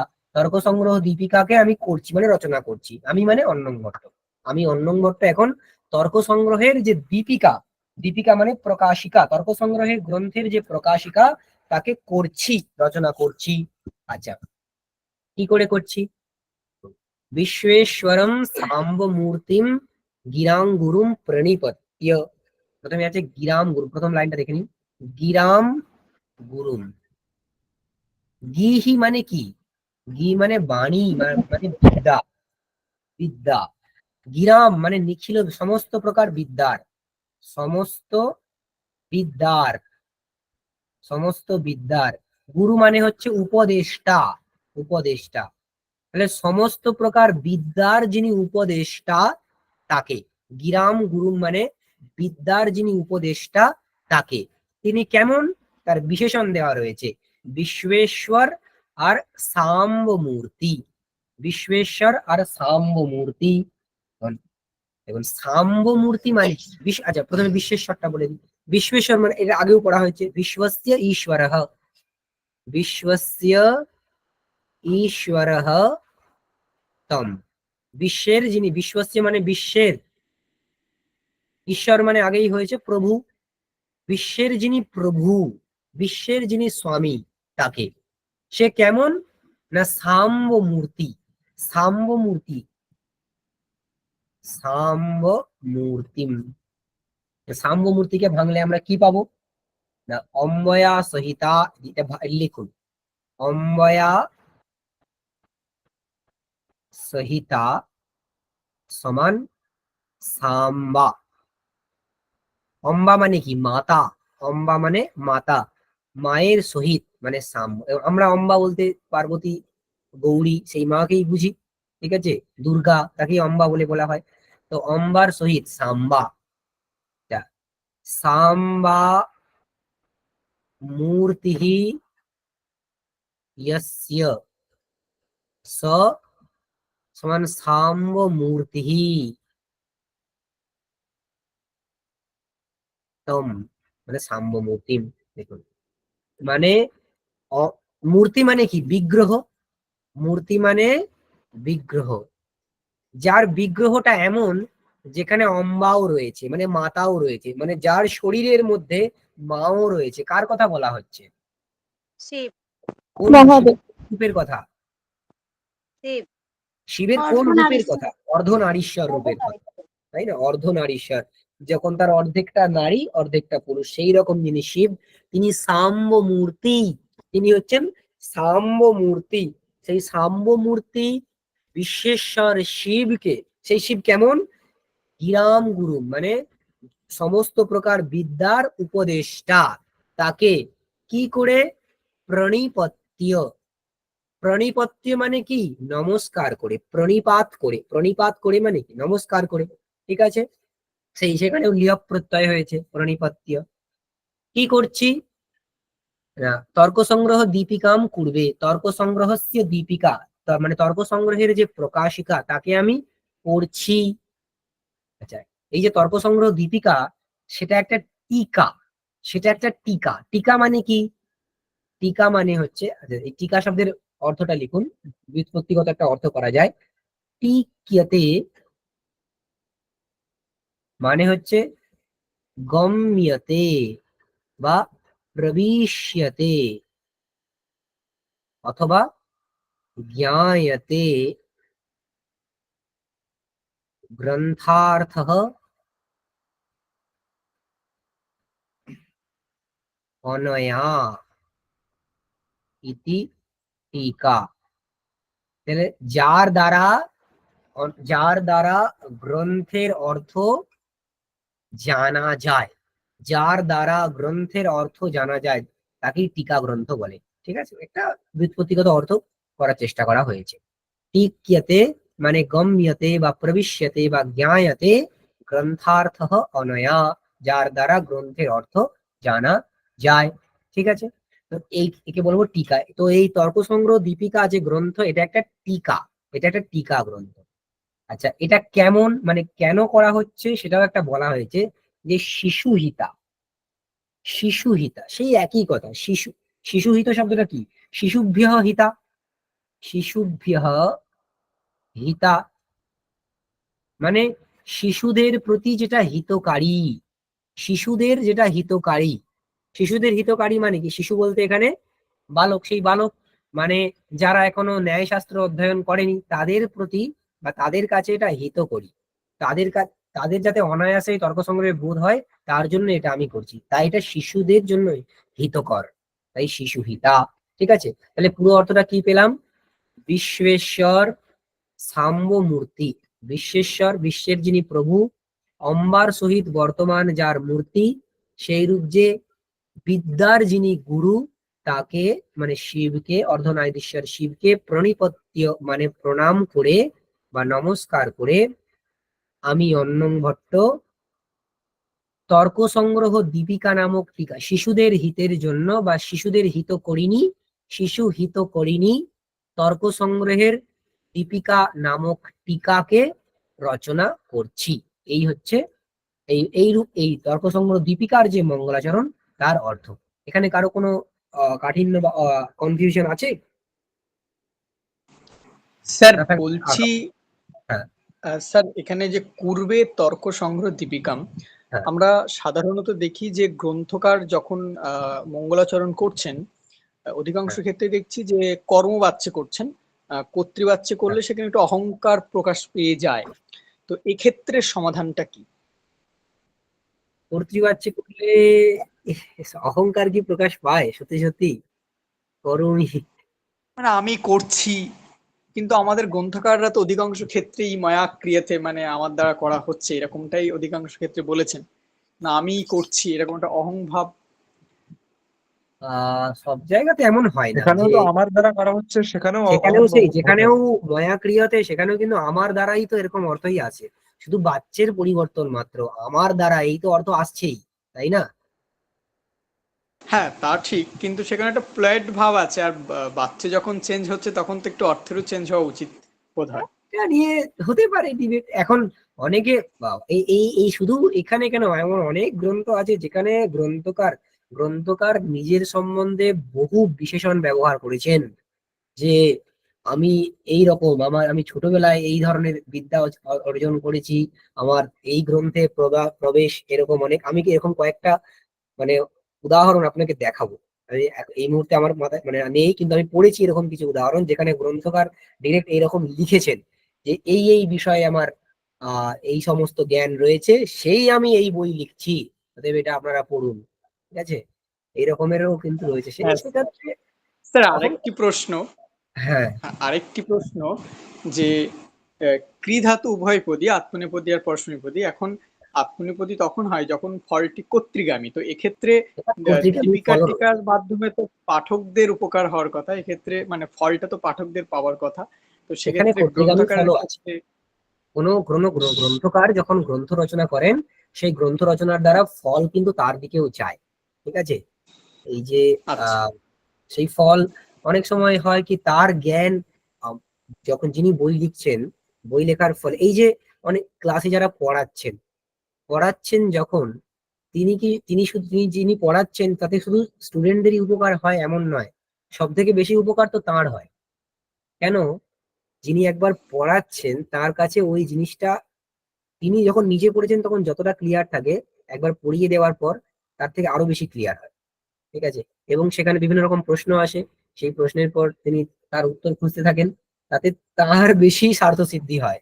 ঠিক আছে, তেমনই যখন গ্রন্থ লিখছেন না, লেখার দ্বারাও অ্যাকচুয়ালি গ্রন্থকারের কাছেও সেই ফল বেশি আসে, এই গ্রন্থ লেখার দ্বারা তার কাছে সেই বিষয় আরো ক্লিয়ার হয়, তাই ফল তার কাছে যায়। ঠিক আছে, গ্রন্থকারের উদ্দেশ্যেও কাছেও ফল যায়, শুধু অর্ধেকারই লাভ হয় এমন নয়। Okay sir. হ্যাঁ, এই দেখুন, এই গ্রন্থটা তর্ক সংগ্রহকার অন্নং ভট্ট লিখেছিলেন বলেই না আমরা অন্নং ভট্টকে মনে রেখেছি, তাই না? তো এটাও তো একটা ফল, একদম স্যার। তাকে আমরা মনে রেখেছি, তাহলে তিনি তো হারিয়েই যেতেন সবার মতোই। একদমই স্যার। ব্যাস, এই হলো আমাদের দীপিকা এবং তর্ক সংগ্রহ গ্রন্থ এবং দীপিকার যে মঙ্গলাচরণ। এরপরে আমরা দীপিকা অংশে আসি, ঠিক আছে? দেখুন, তারপরে দীপিকাতে দেখুন কি লেখা আছে না, এরপরেই শুরু হচ্ছে। প্রত্যেকের হাতের কাছে এই ডকুমেন্টটাই রাখবে। চিকীর্ষিতস্য গ্রন্থস্য নির্বিঘ্ন পরিসমাপ্ত্যর্থম শিষ্টাচারানুমিত শ্রুতিবোধিত কর্তব্যতাকম ইষ্টদেবতা নমস্কার লক্ষণম মঙ্গলম শিষ্য শিক্ষার্থম নিবদ্ধনং চিকীর্ষিতং গ্রন্থাদৌ প্রতিজানীতে নিধায় ইতি। আচ্ছা, আপনাদের সবার কাছে কিন্তু এই ডকুমেন্টটা না থাকলে আমাকে আবার প্রেজেন্ট করতে হবে, ঠিক আছে? এখানে ইয়ে করে, তাই আপনার ডকুমেন্টটাকে রাখবেন হাতের কাছে। এখানে কি বলা হচ্ছে, একদম প্রথম শব্দটা চিকীর্ষিতস্য গ্রন্থস্য। চিকীর্ষিত মানে কি? চিকিৎসা মানে কি? কর্তুম ইচ্ছা, কর্তুম ইচ্ছা ইজ ইকুয়াল টু চিকিৎসা, মানে করার ইচ্ছা। করার ইচ্ছা, কোনো কিছু করার ইচ্ছাকে বলা হয় চিকিৎসা। আর চিকিৎসিত মানে কি? ওই ইচ্ছার যেটা বিষয়ীভূত। চিকিৎসিত মানে কি হবে তাহলে? চিকিৎসিত মানে ওই এই ইচ্ছার বিষয়ীভূত, মানে যেটাকে করতে চাওয়া হচ্ছে, যা করতে চাওয়া হচ্ছে, যেটাকে করতে চাওয়া হচ্ছে সেটা হলো চিকীর্ষিত, ঠিক আছে? কি করতে চাওয়া হচ্ছে না? গ্রন্থ।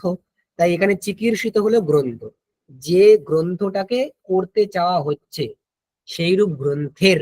চিকীর্ষিতস্য গ্রন্থস্য মানে চিকীর্ষিত গ্রন্থের কি? নির্বিঘ্ন পরিসমাপ্তি অর্থম। নির্বিঘ্ন পরিসমাপ্তি অর্থম। দেখুন, নির্বিঘ্ন মানে কি? না, ন বিদ্যতে বিঘ্ন। বিঘ্ন ছাড়া। হ্যাঁ, ন বিদ্যতে, ন বিদ্যতে বিঘ্নঃ যত্র তৎ নির্বিঘ্নম। মানে যেখানে বিঘ্ন নেই, যেখানে বিঘ্ন নেই তাকে বলা হয় নির্বিঘ্ন। নির্বিঘ্ন রূপে পরিসমাপ্তি, নির্বিঘ্ন রূপে পরিসমাপ্তি তাকে বলা হবে নির্বিঘ্ন পরিসমাপ্তি। তদ যথা স্যাৎ তথা। সংস্কৃততে বললে এরকম, এখানে অনেকে ফিলোসফি আছে তো বারবার এই সংস্কৃত টার্মগুলো বললে হবে না। তো তদ যথা স্যাৎ তথা মানে সেটা যাতে হয় সেই রকম ভাবে, মানে নির্বিঘ্নম পরিসমাপ্তি সমান নির্বিঘ্ন পরিসমাপ্তি। নির্বিঘ্ন পরিসমাপ্তি। আচ্ছা, নির্বিঘ্ন পরিসমাপ্তি অর্থ মানে প্রয়োজন যার, সেটা হলো নির্বিঘ্ন পরিসমাপ্তি অর্থম। নির্বিঘ্ন নির্বিঘ্নে এটাকে বাংলায় লিখে নিন। নির্বিঘ্ন সমাপ্তি অর্থম মানে নির্বিঘ্নে পরিসমাপ্তি হলো যার ফল বা প্রয়োজন। নির্বিঘ্নে পরিসমাপ্তি হলো যার প্রয়োজন বা ফল, তাকে বলা হবে নির্বিঘ্ন পরিসমাপ্তি অর্থম। তার ফল না মঙ্গলের, এটা পরে আছে, ঠিক আছে? তো নির্বিঘ্ন পরিসমাপ্তির জন্য তারপরে একটা বড় শব্দ আছে, সেটাকে ছেড়ে দিয়ে আসুন মঙ্গলে। নির্বিঘ্ন পরিসমাপ্তি অর্থম মঙ্গলম, মানে নির্বিঘ্নে সমাপ্তির জন্য মঙ্গল কি করছেন? নিবদ্ধনং। শিষ্য শিক্ষার্থমটাকে ছেড়ে দিয়ে দেখুন নিবদ্ধনম মানে উপনিবন্ধ করছেন, উপনিবন্ধ করছেন। দেখুন, চিকীর্ষিত গ্রন্থের নির্বিঘ্ন পরিসমাপ্তির জন্য মঙ্গল, এইটুকু নির্বিঘ্ন পরিসমাপ্তির জন্য মঙ্গল, সেই মঙ্গলকে গ্রন্থ, দেখুন মঙ্গলাচরণ কেন করেছেন? নির্বিঘ্ন পরিসমাপ্তির জন্য। সেই মঙ্গলাচরণকে গ্রন্থে উপনিবদ্ধ কেন করছেন? তার আগেই বলা হচ্ছে শিষ্য শিক্ষার্থম। শিষ্যানাম শিক্ষা অর্থ প্রয়োজনম যস্য, মানে শিষ্যদের শিক্ষা যার প্রয়োজন। মানে মঙ্গলটাকে গ্রন্থে উপনিবদ্ধ কেন করছেন? যাতে করে শিষ্যরা শিখতে পারে, যে গ্রন্থের আগে এরকম মঙ্গলাচরণ করা হয়। দেখুন, এখানে দুটো কথা বলা হলো। মঙ্গলাচরণ কেন করা হয়? দুটো কথা বলা হয়েছে। মঙ্গলাচরণ কেন করা হয় তার আগে কি বলা হয়েছে? মঙ্গলাচরণের ফল কি? নির্বিঘ্ন পরিসমাপ্তি। নির্বিঘ্ন পরিসমাপ্তি, এটা হচ্ছে মঙ্গলাচরণের ফল। আচ্ছা, মঙ্গলাচরণটাকে গ্রন্থে উপনিবদ্ধ কেন করা হচ্ছে? শিষ্য শিক্ষা। শিক্ষা শিক্ষা।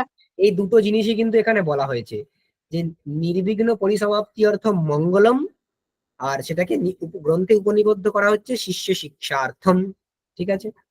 আচ্ছা, এই যে মঙ্গলাচরণ, এইটা কেমন না শিষ্টাচারানুমিত শ্রুতিবোধিত কর্তব্যতাকম। দেখুন, এই যে মঙ্গলাচরণ যে করতে হয়, মঙ্গলাচরণের মধ্যে যে কর্তব্যতা রয়েছে, দেখুন যেটা কর্তব্য তার মধ্যে কর্তব্যতা থাকে। তো মঙ্গলাচরণের মধ্যে কর্তব্যতা রয়েছে, মানে মঙ্গলাচরণ কর্তব্য, মানে মঙ্গলাচরণ করতে হয়। সেটা আমরা কি করে বুঝলাম? সেটা কি করে বুঝলাম না শ্রুতির দ্বারা। শ্রুতি মানে কি? বেদ, বেদের বেদ। দ্বারা। তো বেদে মানে সঙ্গে সঙ্গে প্রশ্ন হবে যে বেদের দ্বারা আমরা বুঝে গেলাম, বেদে তো এমন কোনো বাক্যই নেই যে মঙ্গলাচরণ করতে হবে। মঙ্গলাচরণ গ্রন্থের প্রথমে মঙ্গলাচরণ করতে হবে এমন কোনো বাক্য তো বেদে নেই। তাহলে আপনি কি করে বলছেন যে শ্রুতির দ্বারা আমরা এটা বুঝেছি? এটা কি করে বুঝছেন না বলছেন শিষ্টাচারানুমিত শ্রুতি, যে প্রত্যক্ষ রূপে শ্রুতি নেই ঠিকই, প্রত্যক্ষ রূপে শ্রুতি নেই ঠিকই, কিন্তু শিষ্টাচারের দ্বারা অনুমিতি করা যায় যে মঙ্গলাচরণ যে করতে হবে এমন কোন শ্রুতি বাক্য নিশ্চয়ই ছিল। দেখুন, আমরা এখন যে বেদ পাই তা তো সম্পূর্ণ নয়, কালের কবলে অনেক বেদের অনেক অংশ লুপ্ত হয়ে গেছে। তো কে বলতে পারে যে সেখানে এমন কোনো বাক্য ছিল না যে মঙ্গলাচরণ করতে হবে, এমন কোনো বাক্য ছিল না, এমন কে বলতে পারে? হয়তো ছিল। এখন হয়তো ছিল, এই যে অনুমানটা আমরা করছি, অনুমানটা তো কোনো না কোনো যুক্তির আধারে করতে হয়। পর্বতে যে বন্যির অনুমান করি আমরা, সেটা তো আমাদের খামখেয়ালিপনাতে করি না। আমরা সেখানে ধূমকে দেখতে পেলে তবে সেখানে বন্যির অনুমান করি, তাই না? একটা যুক্তি বা একটা হেতু তো থাকবে অনুমান করার। তো মঙ্গলাচরণ যে বেদে ছিল বা বেদে আছে, মঙ্গলাচরণ করতে হবে এমন এর বোধক যে বাক্য বেদে আছে, তাতে যুক্তি কি? তাতে যুক্তি বলছেন শিষ্টাচার, হেতু হলো শিষ্টাচার। বলছে এই যে শিষ্ট ব্যক্তিরা যা আচরণ করেন তা কিন্তু বৈদিক বাক্য থেকেই আচরণ করেন, মানে বেদে নিশ্চয়ই সেরকম কোনো বাক্য বলা হয়েছে, তাই সেই রকমই আচরণ শিষ্ট ব্যক্তিরা করেন। সেই তার মানে শিষ্ট ব্যক্তিরা যা যা আচরণ করেন সেগুলো সবই বেদ সম্মত। শিষ্ট ব্যক্তিরা মঙ্গলাচরণ করেন, অতএব মঙ্গলাচরণটাও কি হবে? বেদ সম্মত। অতএব মঙ্গলাচরণ যে করতে হবে এ বিষয়ক নিশ্চয়ই কোনো শ্রুতিবাক্য আছে। সেই শ্রুতিবাক্যটা কি হলো? অনুমিত শ্রুতি, মানে অনুমিতি করা হয়েছে যে শ্রুতিকে, তাকে বলা হবে অনুমিত শ্রুতি। সেই অনুমিতিটা কার দ্বারা করা হলো? শিষ্টাচারের দ্বারা। তাই শিষ্টাচারানুমিত শ্রুতি বোধিত কর্তব্যতাকম, শিষ্টাচারের দ্বারা অনুমিত হয়েছে যে শ্রুতি, সেই শ্রুতির দ্বারা বোধিত হয়েছে যে কর্তব্যতা, সেই কর্তব্যতা বিশিষ্ট হলো মঙ্গলাচার, মঙ্গলাচরণ।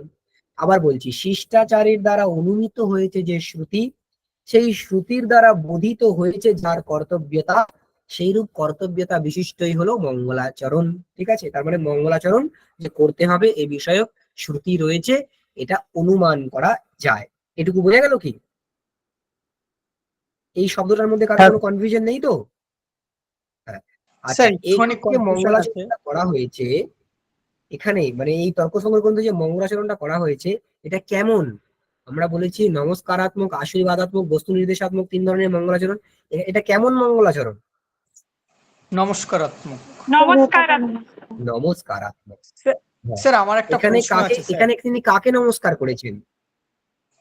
যে প্রশ্নটা আছে সেটা আমি বুঝতেও পেরেছি, আমি আসছি সে প্রশ্নে। এখানে কাকে নমস্কার করা হয়েছে? বিশ্বেশ্বর। হ্যাঁ বিশ্বেশ্বর। হ্যাঁ, বিশ্বেশ্বর, মানে ওনার ইষ্ট দেবতা শিব, তাই শিবকে এখানে নমস্কার করেছেন। শুধু শিবকে করেননি, তিনি তার গুরুকেও, যে ওনার যে বিদ্যা গুরু তাদেরকেও নমস্কার করেছেন। তাই নিয়ে বলেন ইষ্ট দেবতা নমস্কার লক্ষণম, ইষ্ট দেবতা নমস্কার স্বরূপ এই যে মঙ্গলাচরণ। কিন্তু এই মঙ্গলাচরণ কেবলমাত্র ইষ্ট দেবতা নমস্কার স্বরূপ নয়। উনি এখানে বলেছেন ঠিকই, আপনার প্রশ্ন এটাই তো ছিল যে ইষ্ট দেবতা নমস্কার স্বরূপ ছাড়া এটা অন্যরকমও হতে পারে। কি হতে পারে? এটা আশীর্বাদাত্মক হতে পারে। কেন? এটা আশীর্বাদাত্মক হতে পারে কেন না বালকদের শিশু অনায়াসে হিসাবে বলা বোধ হয়। হোক, এই আশীর্বাদ তো উনি করেছেন এই মঙ্গলাচরণের মধ্যে। হ্যাঁ, না, এই যে মঙ্গলাচরণের কথা বলা হচ্ছে এটা কিন্তু তর্ক সংগ্রহের মঙ্গলাচরণের কথা বলা হচ্ছে, এটা দীপিকার মঙ্গলাচরণের কথা বলা হচ্ছে না। দীপিকাকার ওকে ওকে তর্ক সংগ্রহের ব্যাখ্যা করছেন, দীপিকাকার কিন্তু তর্ক সংগ্রহের ব্যাখ্যা করছেন, তাই তর্ক সংগ্রহের মঙ্গলাচরণের বিষয়ে উনি বলছেন ওটা কেমন মঙ্গলাচরণ না ইষ্ট দেবতা নমস্কার লক্ষণম, ইষ্ট দেবতার নমস্কার স্বরূপ যে মঙ্গলাচরণ। কিন্তু এই মঙ্গলাচরণ কেবলমাত্র ইষ্ট দেবতার নমস্কার স্বরূপ নয়, এটা বিদ্যাগুরুর প্রতি নমস্কার করা হয়েছে 1 নম্বর। 2 নম্বর এটা আশীর্বাদাত্মক হতে পারে, কারণ সেখানে উনি বালকদের সুখেন বোধ হোক এই আশীর্বাদ করেছেন। এবং এটা বস্তু নির্দেশাত্মকও হতে পারে। কেউ বলতে পারবেন কিভাবে বস্তু নির্দেশাত্মক হতে পারে? হ্যাঁ, ক্রিয়াতে তর্ক সংগ্রহ বলা হচ্ছে, তো তাই জন্য এখানে বস্তু হ্যাঁ, নির্দেশ হচ্ছে এটা। ঠিক ঠিক। এই তাহলে এটাকে গ্রন্থে যেটা কি বলবো? মানে প্রতিপাদ্য বিষয়, এটা 3 ধরনেরই মঙ্গলাচরণ, 3 ধরনেরই। এটা নমস্কারাত্মকও হতে পারে, এটা আশীর্বাদাত্মকও হতে পারে, এটা বস্তু নির্দেশাত্মকও হতে পারে। কিন্তু এখানে নমস্কারটা বেশি করা হয়েছে, আশীর্বাদ অল্প একটু জায়গার দ্বারা করা হয়েছে, বস্তু নির্দেশ একটা পদের দ্বারা করা হয়েছে, কিন্তু নমস্কারটা পুরো একটা অর্ধের দ্বারা, একটা শ্লোকার্ধের দ্বারা করা হয়েছে। তাই আমরা কি বলি, প্রাধান্যেন ব্যপদেশা ভবন্তি, এরকম বলি না? একটা চিত্র, একটা ছবি, একটা সিনেমা, তাতে কোনো একটা চরিত্রের নাম ধরে একটা সিনেমা দিয়ে দেওয়া হলো, একটা সিনেমার নামকরণ করা হলো, কিন্তু সেই সিনেমায় কি ওই ব্যক্তি কেবল থাকে? তা তো নয়, আরো অনেক চরিত্র আছে, আর অনেকের ঘটনা সেখানে রয়েছে। তথাপি তার নাম ধরেই কেন হলো না, তিনি হচ্ছেন ওখানে প্রধান, প্রাধান্যেন ব্যপদেশা ভবন্তি। ঠিক আছে, সেই ন্যায় অনুসারে এখানে ইষ্ট দেবতা নমস্কার স্বরূপ মঙ্গলাচরণ এটা বলা হয়েছে। এখানে প্রধান রূপে ইষ্ট দেবতার নমস্কারই করা হয়েছে, তাই এটা ইষ্ট দেবতা নমস্কার স্বরূপ মঙ্গল এটা বলা হয়েছে। কিন্তু তার মানে এমন নয় এখানে এটাকে আমরা আশীর্বাদাত্মক বলতে পারবো না, এটাকে আমরা বস্তু নির্দেশাত্মক বলতে পারবো না, এটা কিন্তু নয়। এখানে আশীর্বাদও রয়েছে, বস্তু নির্দেশও রয়েছে। বোঝা গেল কি? কোন কোন জায়গায় আশীর্বাদ আর বস্তু নির্দেশ আরেকবার একটু বলবি? এই যে বলা হলো বালানাম সুখ বোধায়, বালকদের সুখে বোধের জন্য রচনা করেছে, তার মানে উনি কি বলতে চাইছেন যে বালকদের অনায়াসে বোধ হোক, এই যে বক্তব্য, এটা আশীর্বাদ কি নয়? এটা অধ্যেতা যারা আছেন তারা কি তাদের প্রতি আশীর্বাদ কি করা হচ্ছে না? হ্যাঁ করা হচ্ছে। তো এই যে অভিজ্ঞান শকুন্তলমের যে মঙ্গলাচরণ আছে, ঠিক আছে, সেখানেও কি হয়েছে, আশীর্বাদ করা হয়েছে, তাই না? হ্যাঁ। হ্যাঁ। তো হ্যাঁ স্যার যাই হোক, আর বস্তু নির্দেশক? বস্তু নির্দেশ করা হয়েছে কি, তর্ক সংগ্রহ ক্রিয়াতে, কি কিম ক্রিয়াতে, তর্ক সংগ্রহ ক্রিয়াতে। সেখানে তর্ক সংগ্রহ পদের অর্থ কি, তর্কের সংগ্রহ, তর্ক মানে পদার্থ, পদার্থের সংগ্রহ। এই গ্রন্থের যে প্রতিপাদ্য বিষয়, বস্তু মানে কি প্রতিপাদ্য বিষয়, এই গ্রন্থের যে প্রতিপাদ্য বিষয় সেটা কি এই মঙ্গলাচরণের মধ্যে বলা হলো না? হ্যাঁ। তাহলে বস্তু নির্দেশাত্মক তো হলো। ঠিক আছে, সবার কাছে ক্লিয়ার হয়েছে কি এই বাক্যটা পুরোটা, যে চিকিৎসিত হ্যাঁ যে স্যার বাক্যটা গ্রন্থ, ক্লিয়ার হয়েছে। সেই গ্রন্থ, হ্যাঁ, সেই গ্রন্থের নির্বিঘ্নে পরিসমাপ্তির জন্য শিষ্টাচারের দ্বারা অনুনীত যে শ্রুতি, তার দ্বারা বোধিত হয়েছে কর্তব্যতা যার সেই রূপ, এবং ইষ্ট দেবতা নমস্কার স্বরূপ যে মঙ্গল, সেটাকে শিষ্যদের শিক্ষার জন্য নিবদ্ধন, মানে গ্রন্থের প্রথমে উপনিবদ্ধ করা হচ্ছে। ঠিক আছে, আচ্ছা, নিবদ্ধন আছে ওখানে, অ্যাকচুয়ালি কোন প্রত্যয় আছে? সত্রী প্রত্যয়। সত্রী প্রত্যয় অর্থ কি, কন্টিনিউয়াস টেন্স, মানে করতে করতে, যেতে যেতে, খেতে খেতে, এইরূপ অর্থ বোঝালে সত্রী প্রত্যয় হয়। তো নিবন্ধন মানে উপনিবন্ধন করতে করতে। চিকির্ষিতম, চিকির্ষিতম বলতে কি, যেটা করতে ইচ্ছা করা হচ্ছে, চিকির্ষিত, তাকে গ্রন্থাদৌ প্রতিজানীতে, গ্রন্থের প্রথমে, গ্রন্থাদৌ মানে গ্রন্থস্য আদৌ, গ্রন্থের প্রথমে, প্রতিজানীতে, প্রতিজানীতে মানে কি, প্রতিজ্ঞা করছেন, নিধায় ইতি, নিধায় ইত্যাদির দ্বারা। আচ্ছা, আমরা জানি টিকার মধ্যে কি করা হয়, মূল গ্রন্থের থেকে পুরোটাকে লেখা হয় না, প্রতীক নেওয়া হয়। নিধায় ইতি মানে নিধায় থেকে বাকি যতটুকু আছে পুরোটা, তর্ক সংগ্রহ পর্যন্ত। ঠিক আছে, এই টিকার মধ্যে যেখানে যেখানে বোল্ড করে ইতি দেওয়া রয়েছে ওটা আসলে গ্রন্থের অংশ। যখনই আমরা গ্রন্থ বলবো সেটা মানে তর্ক সংগ্রহ গ্রন্থটা, আর দীপিকা মানে কিন্তু এই টিকা। আচ্ছা, কেউ একজন রেজ হ্যান্ড করেছেন, কি আপনি বলুন। হ্যাঁ স্যার আমার প্রথম প্রশ্ন আছে যে ওই যে বললেন যেটা যে প্রাধান্যেন ব্যপদেশা ভবন্তি, এই জায়গাটা যদি একটু আরেকবার হ্যাঁ, বলেন, মানে এই ন্যায়টার বিষয়টা যদি একটু বলেন, এটা প্রথম দেখুন, প্রশ্ন। আ- আ- হ্যাঁ, আপনি আপনি কোনো একটা সিনেমার নাম বলতে পারবেন যেখানে একজন একজন কোনো চরিত্রের নাম ধরে সিনেমাটা হয়েছে? না স্যার। এরকম অনেক সিনেমা আছে, আমার মনে পড়ছে না। ঠিক আছে, এরকম অনেক বাহুবলী সিনেমা আছে। হয়েছে।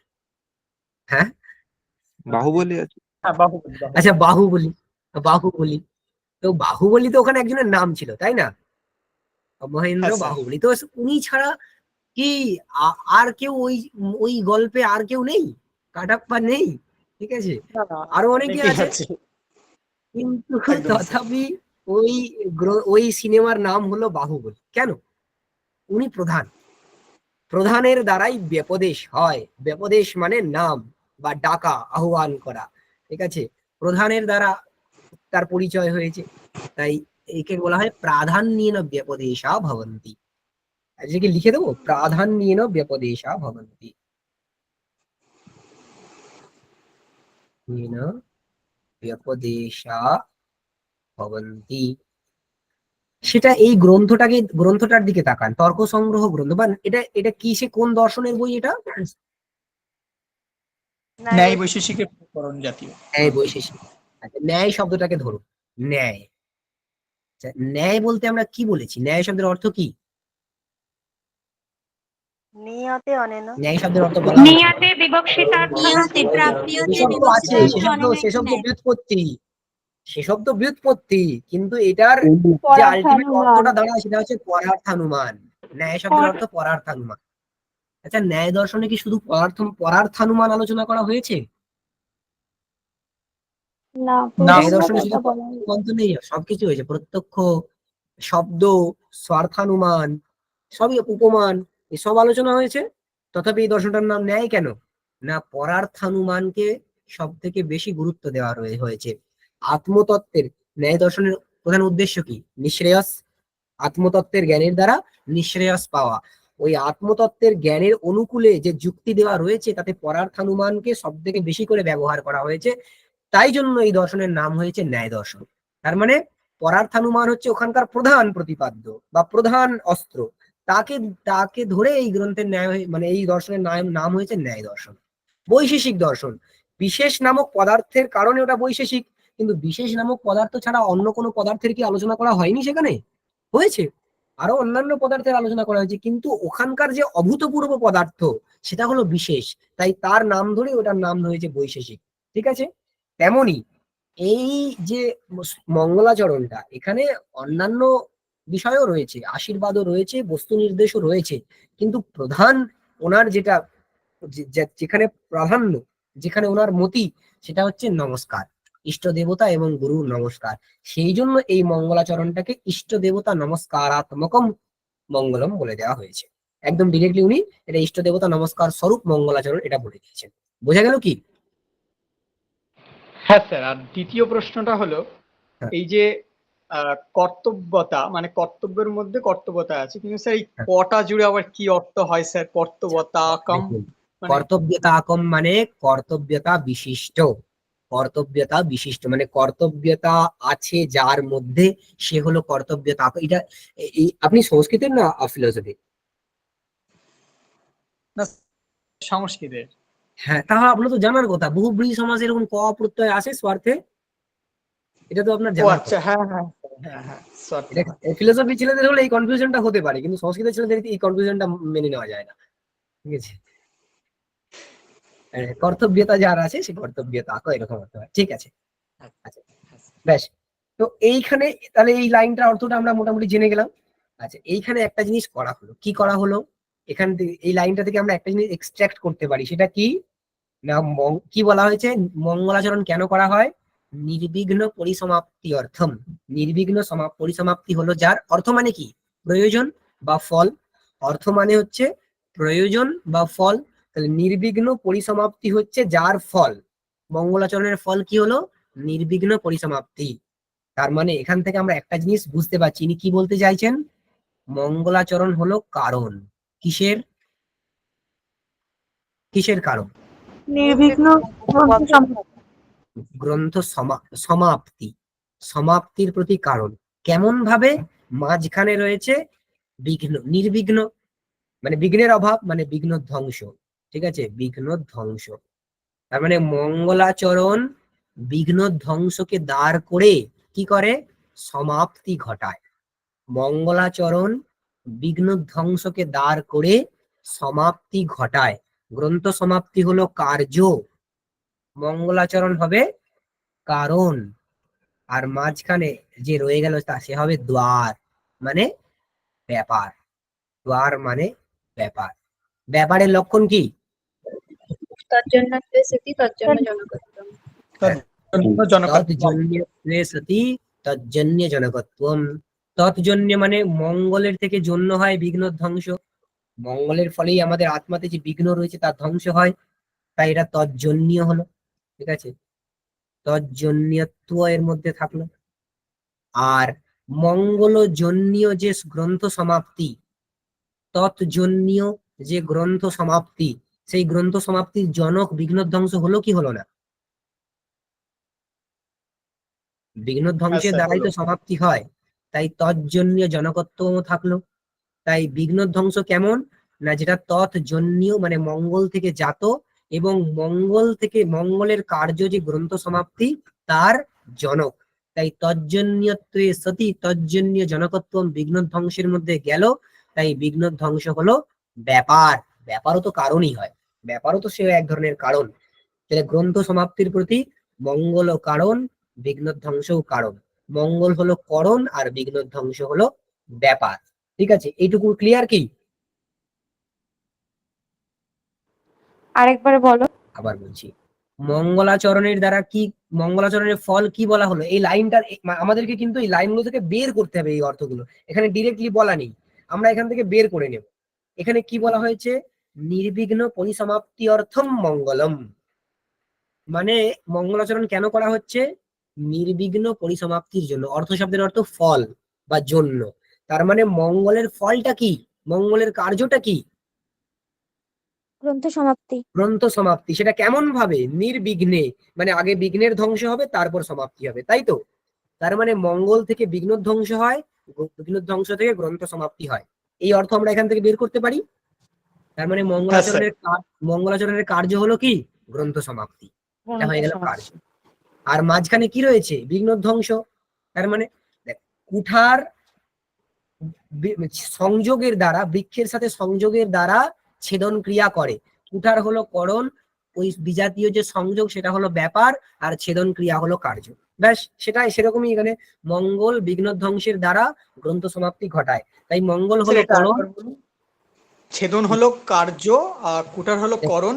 দেখুন, কুঠার দিয়ে বিজাতীয় একটা সংযোগ হয়, কুঠারের সাথে বৃক্ষের ওই উদ্যমন এবং কেউ উদ্যমন আচ্ছা। নিপতন বলে, আর উদ্যমন নিপতনটাকেই কেউ সংযোগ বলে সংযোগ ও বিশেষ, সংযোগ ও বিশেষ। সেটা হওয়ার পর কি হয়? বৃক্ষ ছেদন হয়, হয় কিনা? তাই ছেদনটা হয়ে গেল কার্য, সেই ছেদন কার্যের প্রতি করণ হয়ে গেল কুঠার, আর মাঝখানে যে আছে সে কি হবে? ব্যাপার। ব্যাপার। ব্যাস সেরকমই এখানে মঙ্গল বিঘ্ন ধ্বংসের দ্বারা গ্রন্থ সমাপ্তি করে। তাহলে সমাপ্তি হয়ে গেল কার্য, মঙ্গল হয়ে গেল করণ, বিঘ্ন ধ্বংস হয়ে গেল ব্যাপার। ঠিক আছে, করণ এবং ব্যাপার তারা উভয়ই কারণ, সবাই কিন্তু কারণ। ঠিক আছে, কারণের মধ্যেই কাউকে করণ বলা হয়, কাউকে ব্যাপার বলা হয়, এই স্ট্যাটাস, কিন্তু সবাই কিন্তু কারণ। হয়েছে? বোঝা গেল কি সম্পাদি? হ্যাঁ স্যার। হ্যাঁ হ্যাঁ হ্যাঁ হ্যাঁ। ঠিক আছে, এইবারে একটা কি মানে কি বলি, একটা বড় জায়গা রয়েছে, কার্য এবং কারণ। কারণ হতে গেলে তাকে কার্যের সমানাধিকরণ হতে হয়। আমরা যখনই বলছি মঙ্গলাচরণ হচ্ছে সমাপ্তির কারণ, তার মানে সমাপ্তির সাথে একই অধিকরণে থাকে থাকতে। আমরা যখন বলি যে ঘটের কারণ হচ্ছে বা কপাল, পটের কারণ হলো তন্তু বা তন্তু সংযোগ, তার মানে পটের যে অধিকরণ, সেই অধিকরণেই তন্তু সংযোগকে কিন্তু থাকতে হবে। ঠিক আছে, তবেই কিন্তু তন্তু সংযোগ পটের, তন্তু সংযোগ পটের প্রতি কারণ হতে পারবে। মানে কার্যকারণ নিয়মের প্রথম শর্তই হলো কার্য ও কারণ কারণ সমানাধিকরণ হতে হবে। সমানাধিকরণানাম, এবং লিখে লিখে নিন, সমানাধিকরণানাম এব কার্যকারণ ভাবঃ, কার্যকারণ ভাবঃ, মানে কার্যকারণ হতে গেলে তাদের মধ্যে সমানাধিকরণ থাকতে হবে। সমানাধিকরণ পদার্থের মধ্যেই কেবল কার্যকারণ ভাব হয়। মানে এইখানে তন্তু আছে আর ইংল্যান্ডে পদ উৎপন্ন হবে না, ঠিক আছে? যেখানে পদ উৎপন্ন হবে সেইখানেই তন্তুকে থাকতে হবে, সেইখানেই তন্তু সংযোগকে থাকতে হবে।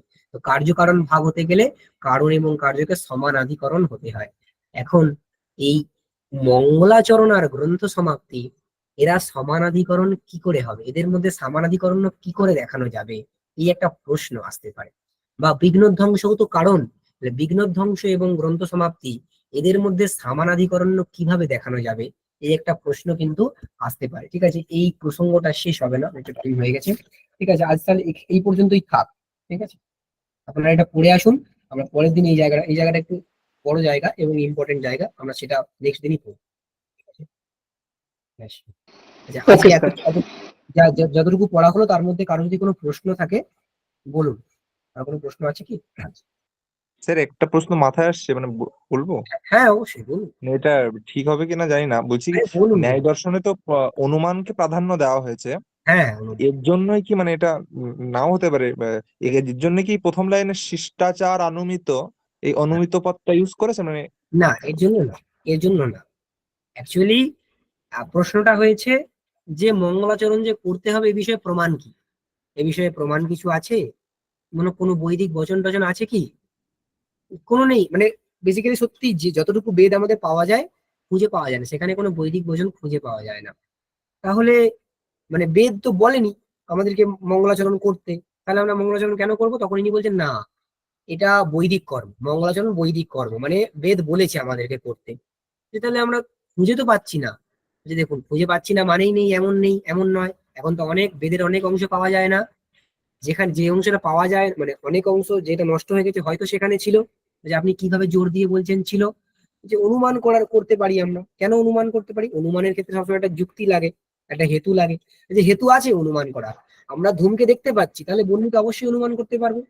আমরা শিষ্টাচার দেখতে পাচ্ছি, আমরা দেখছি যে শিষ্ট ব্যক্তিরা মঙ্গলাচরণ করেন, এবং আমরা এটাও দেখেছি শিষ্ট ব্যক্তিরা যা কাজ করেন সবই বৈদিক, মানে বৈদিক কার্য ভিন্ন তারা অন্য কার্য করেন না। তার শিষ্ট ব্যক্তিরা মঙ্গলাচরণ করেন, তার মানে মঙ্গলাচরণটাও বৈদিক কর্ম। তার মানে নিশ্চয়ই কোনো না কোনো শ্রুতি ছিল, তাই সেই শ্রুতিটাকে এখানে অনুমিত শ্রুতি বলা হচ্ছে। যেহেতু দেখতে পাওয়া যাচ্ছে না তাই সেটাকে অনুমিত শ্রুতি বলা হচ্ছে, ঠিক আছে?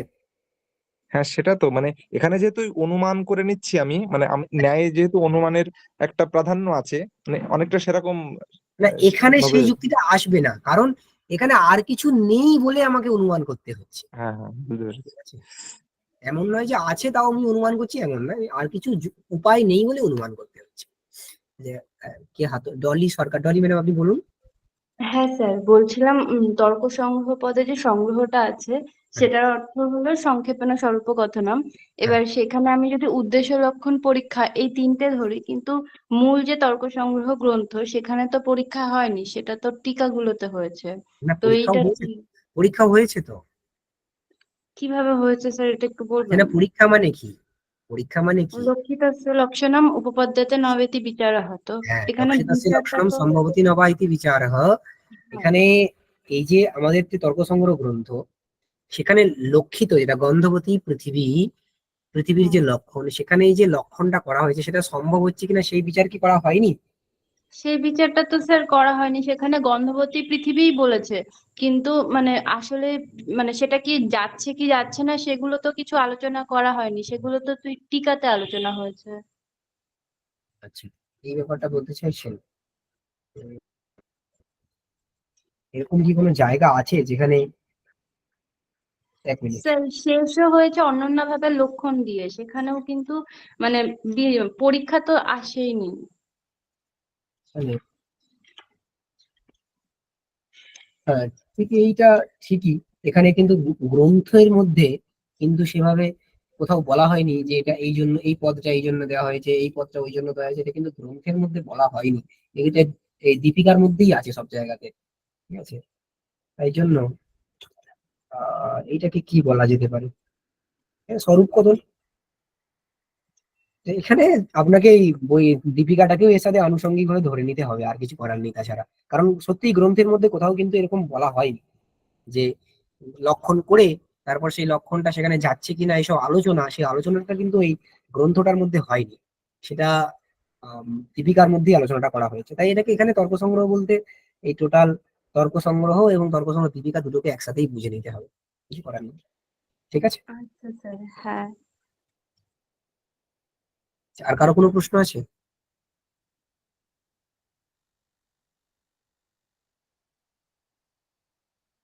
ঠিক আছে, তাহলে আজকে এই পর্যন্তই রাখি। ওকে স্যার, পড়ে আসুন, পড়া ধরবো। আজকে তো কিছু পড়া ধরা হলো না, পরের দিন কিছু পড়া ধরে তারপরে পরবর্তী পড়া শুরু করবো। ঠিক আছে, ওকে রাখি। স্যার।